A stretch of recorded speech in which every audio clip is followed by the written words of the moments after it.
Let's talk about down payments. If you're thinking about buying a home this year, you may be wondering, how much do I need to put down in order to secure a mortgage? And how much should I put down in order to make sure my offer is still competitive while taking advantage of some of the rising prices and price appreciation year over year?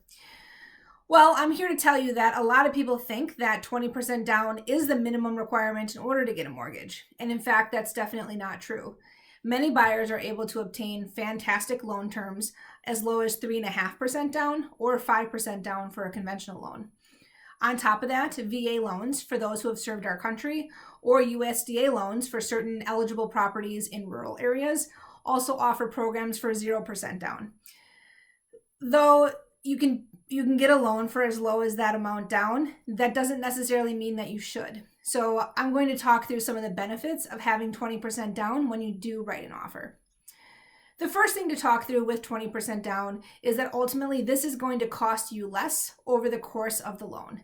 If you're getting a loan that pays interest on 80% of the loan to value ratio versus 95% of the loan to value ratio, you're paying less interest on a smaller chunk of money over 30 years, for example, for a 30-year conventional loan.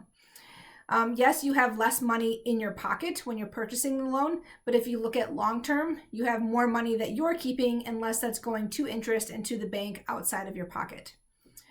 Second, if you do 20% down versus a lesser amount like 5%, chances are the lender is going to give you a better interest rate. This is lender specific, and it's also dependent on your credit and income or employment history.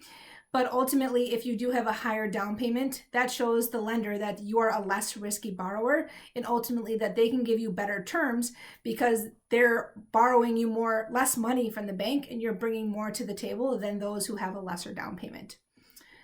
In terms of competitive offer scenarios, a 20% down payment always looks better than a buyer who has 3.5% or 5% financing. Now, for a seller, it makes no difference to them because they don't make any more or less money depending on how much money you're choosing to put in towards your mortgage and paying out of pocket.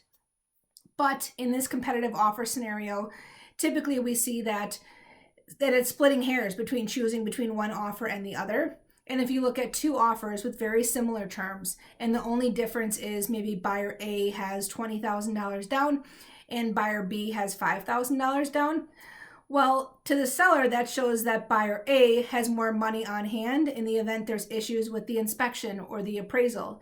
And they have the same feelings that a lender might, which is that this is likely the more secure borrower and the less risk for me. So this may be the one that I choose to accept, considering all other terms that may be equal. The last thing that I want to talk about is PMI, or private mortgage insurance. If you are doing 20% down on your loan, then you don't have to pay PMI, which is fantastic. PMI is basically an insurance policy for the lenders that protects them in the event that you're not able to make the mortgage payments because they're borrowing you more money. You can get PMI knocked off of your loan when you do have that 20% loan to value ratio, which is what a lot of buyers do, putting down a lesser down payment to start, maybe making some improvements or waiting for the property to appreciate in price over time and then knocking that down. Ultimately depends on whatever situation is best for you, but ultimately you can get a appraisal done or broker price opinion to determine if you do have that 20% loan to value and are able to knock down that nominal amount of PMI which you'd be adding to your mortgage payment every single month.